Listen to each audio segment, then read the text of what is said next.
ladies. This is the beginning of 7.1. It shouldn't be confusing as far as testing on chapter 6, so don't worry about that.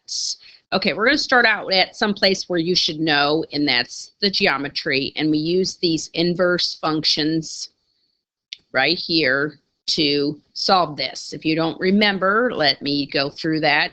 You would say, all right, let's find x. Okay. And x in an angle, so we're going to do, of course, PATOA. So if you use 14 and 35, because those are the only two sides you have, 14 is adjacent and 35 is hypotenuse. So we're going to use cosine to find x. So cosine of x equals 14 over 35.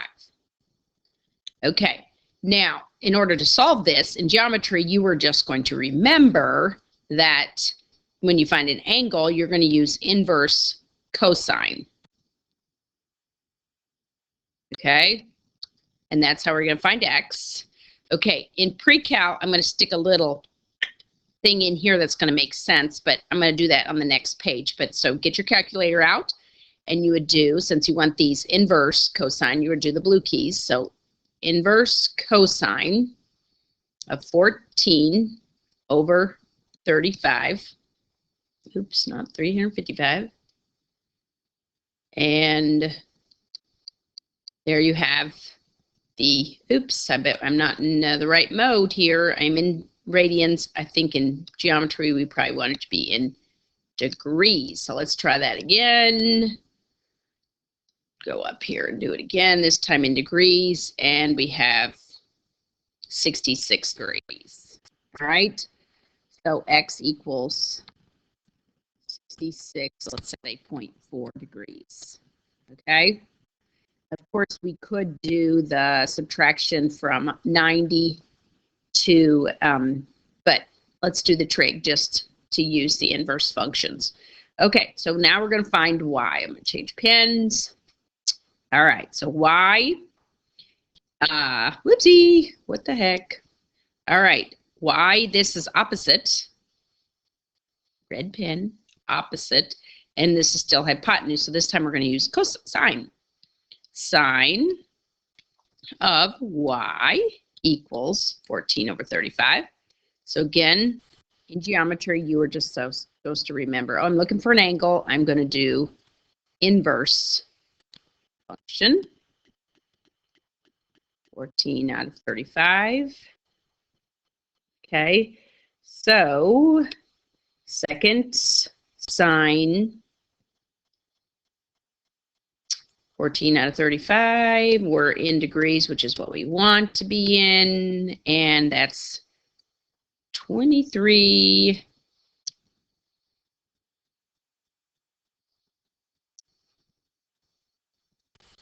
.6 degrees. And you know 66.4 and 23.6 should equal 90. Okay? All right, so anyway, that's what we did with the inverse functions. Let's take a look at the next page and you'll understand why that makes sense if you don't. All right, so this is what we talked about when we did those different, different functions where we looked at inverses. We said, all right, the inverse of the regular function is x. Okay, so this is basically what we're doing over on this page. We said, all right, let me put this in blue. The inverse cosine of cosine of x equals the inverse cosine of 14 out of 35. Okay, we took the inverse cosine of this side of this statement right there. This becomes x, and this clearly is this. And we didn't do it that way in geometry because that wouldn't have made any sense to us. So right here, we did inverse sine of sine equals inverse sine of 14/35.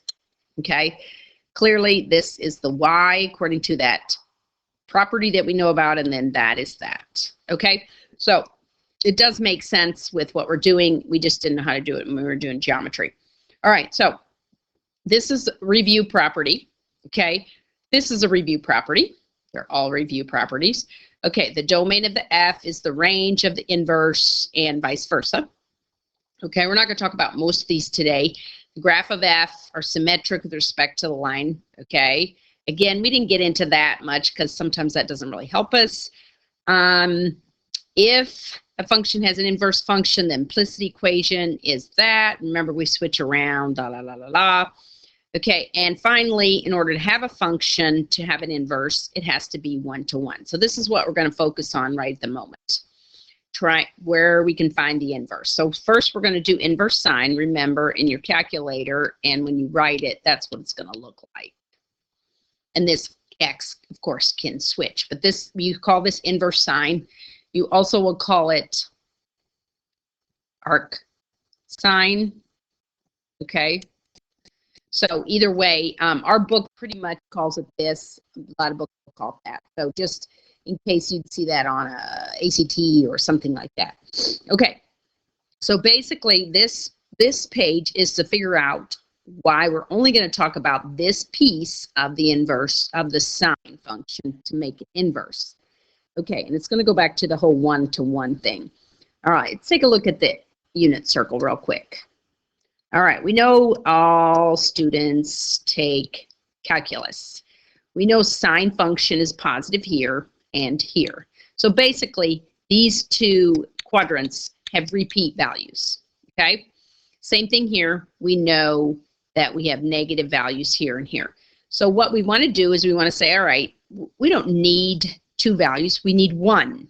We need 1-to-1. 1x, 1y, 1y, 1x. Same. Okay. So basically, we're going to say, yeah, let's just not even talk about these two quadrants, and let's just talk about the sine. This gets every value of sine that we want. These gets all your positive sine values. These give all your negative sine values.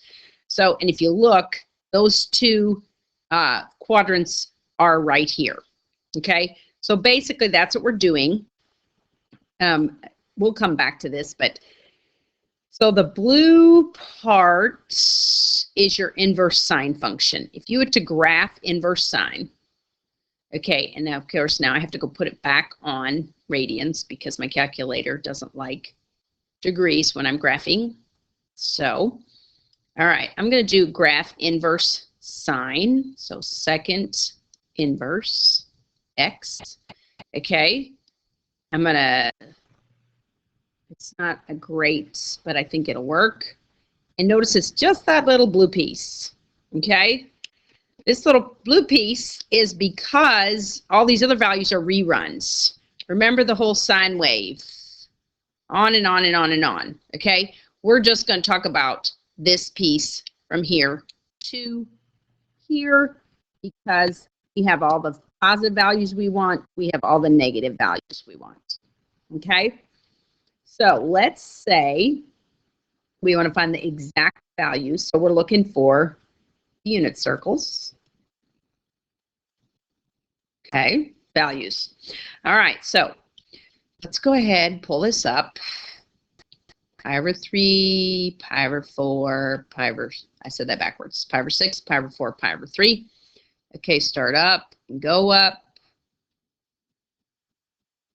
Do your radicals. This is really hard to do in a little tiny space, but I'm glad you're not looking at them. Oh, shoot.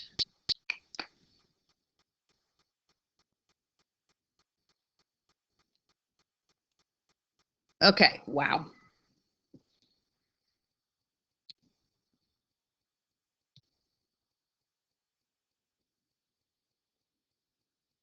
Okay, so we're looking up at the, lost my pen.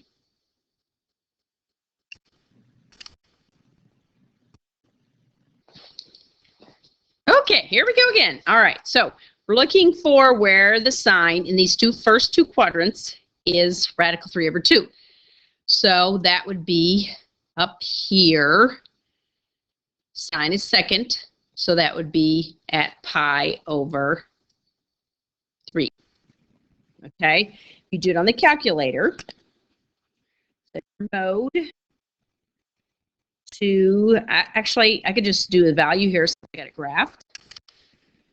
Set a value of radical 3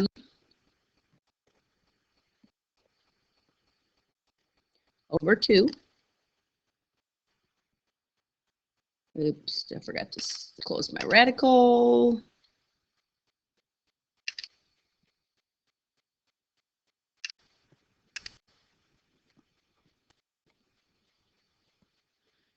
And there you have pi over 3.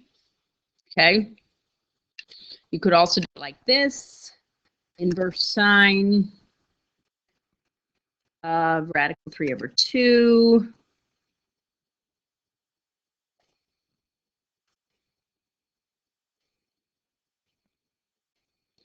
Okay. Unfortunately, it's not going to give you the exact, but you could check it out. Oh, that's E, darn it. Batting 1,000 here. There's your 1.04. Okay, so you have to know your unit circle values. All right, where's the sign 1 is what this one says right here. Where is the sign 1? Okay, that's what inverse sine means. What angle has sine of 1? All right, well, that's on the unit circle, so sine of 1 is, remember, we're only talking about, we're not talking about these two quadrants. All right, so that must be pi over 2. 90 degrees. Okay. All right. Now we got a negative, I'm gonna move this guy, negative radical 2. So now we're over here in this fourth quadrant because that's where all the negative signs are for your inverse sine. Okay. Of course, we know that's a pi over 4, but pi over 4 would put you in the first quadrant. So in order to go just do this, we're going to do, in the fourth quadrant, we're going to do negative pi over 4. Okay, so those are exact values. All right, approximate values, you're basically just going to plug them into the calculator. Inverse sine, 3/5 is 0.64. Not sure why that 64, whatever that was, or 3 digits. And remember, this is in radians. You could do both. We're just going to stick with radians. Inverse cosine, we haven't done any of those. Inverse tangent will come back. Okay? So that's inverse sine. Let's look at inverse.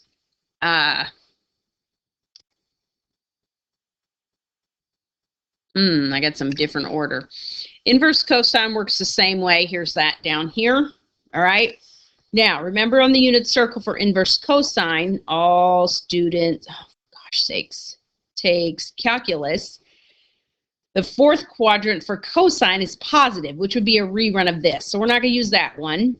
We're certainly not going to use that one because that's too far. So we're going to use everything. We're going to use everything in the first and the second quadrant for cosine, inverse cosine, and there's your restrictions for that.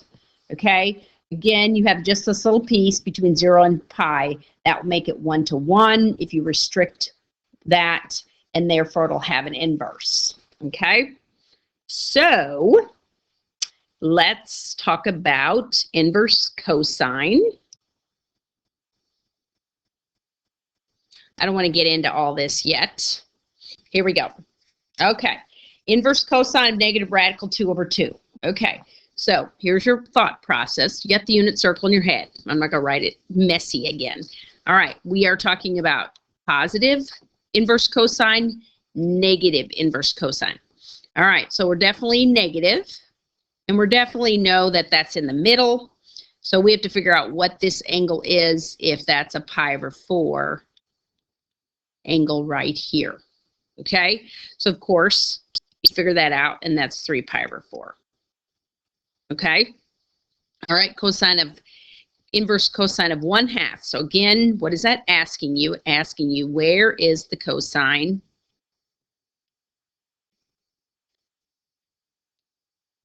One half. Okay. What angle has a cosine of 1/2? So again, we are in the first quadrant. Okay. Cosine of 1/2 is one of these or this, 1 pi over 3 over pi over 6. We start up and go up. I believe we're talking about the big one, pi over 3. If you look at your unit circle, the first value up here is 1/2, and that's what cosine is the first value. Okay, we're at negative 1/2. So again, we're in this second quadrant because we're only in the first or the second. Okay, so in the second quadrant, we're on the same big angle here because that's the same as this one. All right, so now this is pi over 3. So what's this angle? Well, that's pi over 3, and that's 3 pi over 3. We must be at 2 pi over 3. So you're backwards thinking, but it should be okay. You got to get used to the language, basically. When you have one, wow, I don't recognize that, then that means we're not looking for exact anymore. We're just saying, all right, let's find inverse cosine of 1.5323, and that is the angle. Oh, wow. What does that mean? All right. Oops. What that means is we should have known that cosine, remember, doesn't get above 1.5. Top value of cosine, regular cosine, that's what this says, is 1. So this does not exist. Okay, and it'll give you this error code. Okay? All right, so that's inverse cosine. Let's go ahead and find inverse tangent. Here's inverse tangent. Okay, inverse tangent is a little bit better because you have all these single ones. But let's talk about the unit circle again. All students take calculus. Okay, the third are positive tangents, so clearly we only about the first as opposed to the third. And then if we're rotating from here, it's quicker to do the negative here than here. So we're not going to talk about these two quadrants again for the inverse function. Remember, function is 1 to 1 if it has an inverse. So we're just going to talk about 1 and 4 again. So the sine and the tangent have the same restrictions. The cosine's always the oddball. Okay, remember it's the only even function. Okay. All right, so we're between negative pi and pi over 2. Okay, so if you graph it, the inverse function would only be this piece right here. Okay, the rest wouldn't show up because that makes it not 1 to 1. All right, so right behind that is find the exact values of negative radical 3 over 3. Now, tangent's harder because we don't have those values memorized. We have to look at them. So we have to figure out, remember, this is the same as this. Okay, so when we're doing, of course, we know we're in the negative, so we're here or here, so we're down here. Okay, not necessarily drawn to scale. All right, so we know we're at, with this radical 3 showing up, we know we're not at 45. So we're either the pi over 6 or the pi over 3. Okay, if we start up and go up,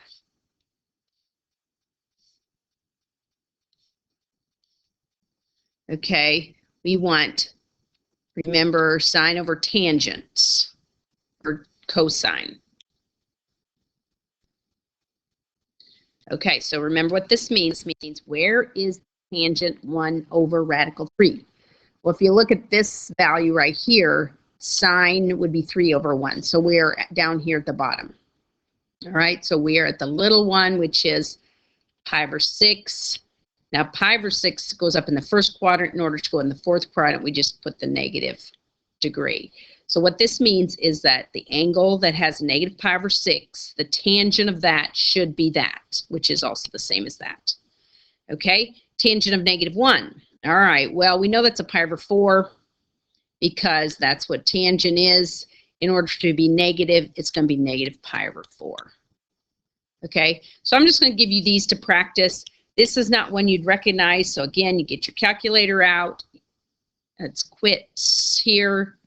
Inverse tangent would be over there, 2.852, and that would be 1.234, and again, that's assumed radians.